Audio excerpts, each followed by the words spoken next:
KC9VKV. This is Whiskey Bravo number 8, Romeo India Mike. The handle is Lee, Lima Echo Echo Lee, and I'm on a Kenwood TS-590S. Not the new one, but the old crappy S model. Over. Well, now, you're going to tick that radio off, and it's going to shut down and never to be heard from again. Just be nice to that radio, Roger. Be nice to that radio, Roger. Oh, yeah, it's a good radio. It works fine. MC60 mic on it, with the mic gain about 45%, no processing. Over. Roger, and you consult your ALC for mid-scale to 2/3 operation? Mid-scale to 2/3 operation? Yeah, it's, well, let me tone it down a little bit here. Testing, okay, about a 40 mic gain, over. Roger, EQ sounds good. And whereabouts are you, sir? I'm in Bloomingdale, Ohio, about 20 miles west of Steubenville, Ohio. Over. Roger that. And tell me a little bit about your antenna system, and I'm going to look around and see if I can find a better path. Okay, I have extended ZEP, which on the 40-meter off-center fed dipole, and I also have a in-fed halfway for my antennas. So that's pretty much everything covered. Over.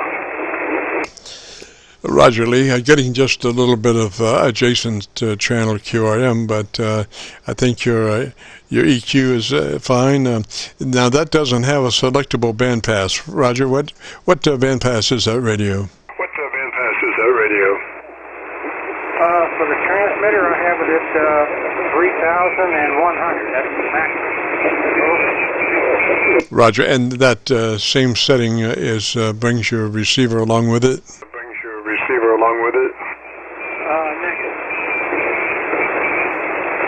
Okay, I usually suggest that 100 to 2900 receive and transmit is usually ideal, because like on the 7300 they have more compromised band passes, but I think 100 to 2900, or in your case, 3, sometimes, you hang out on the edges, and some folks might get perturbed about that. So I suggest 2900, Roger.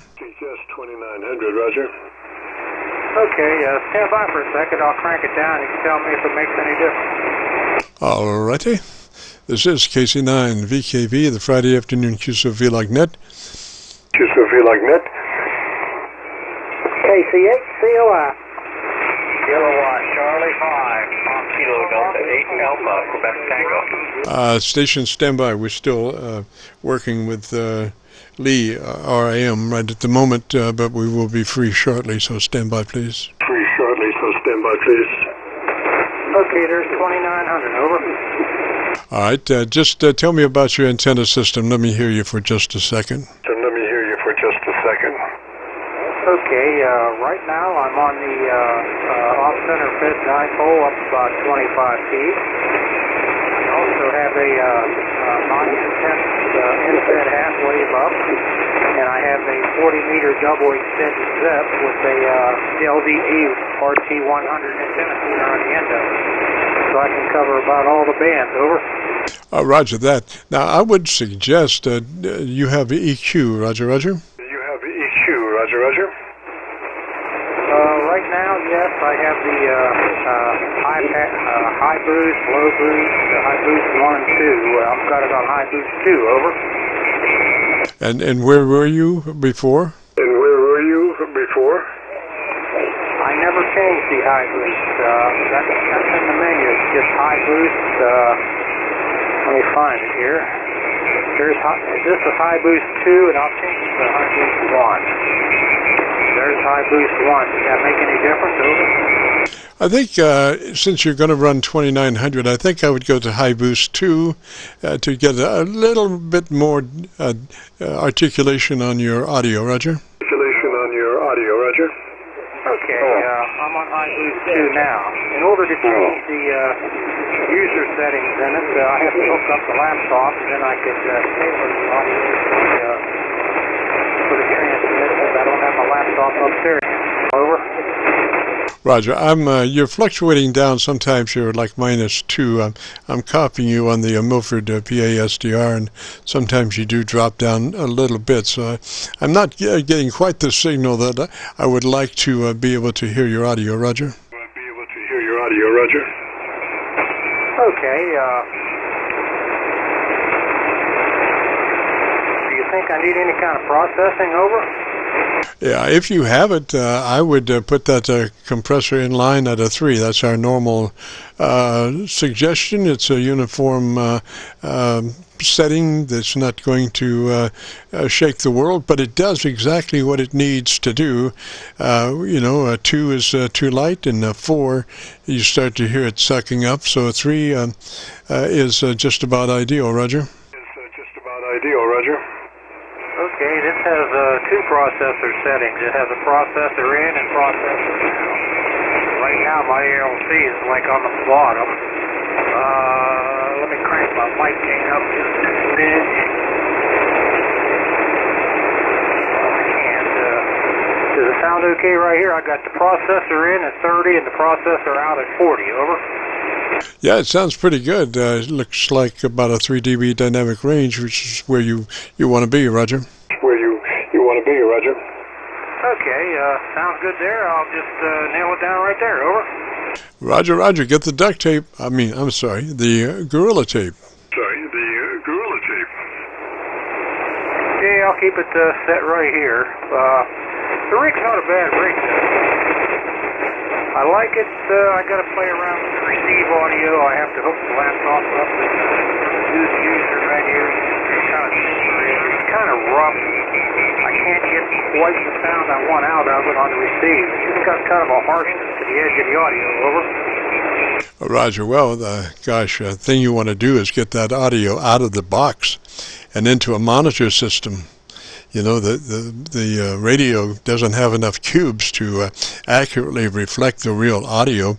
So if you were, my standard suggestion is go down to Wally World, and they have a Logitech 2.1 speaker system. It is like $35. But it does have a subwoofer in it, which allows you to get down to into those lower frequencies, like 50, 60 cycles. And if you just, if you get that speaker system, come home, run a little nice FM music through it. It has a balance control that you just bring that subwoofer into balance with the music. So then you have that calibrated, and then just plug it into your audio out on your radio, and you will be in 7th heaven.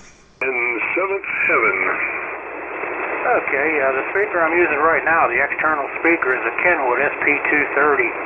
I also have a TS-830S, and I have all the outboard equipment with it. I got the SM220 monitor scope on it, and I got the SM230 and the AT230 antenna tuner set here for the old stuff, but I'm using the SP230 speaker. And I'm driving that through a gap here at inline ESP module.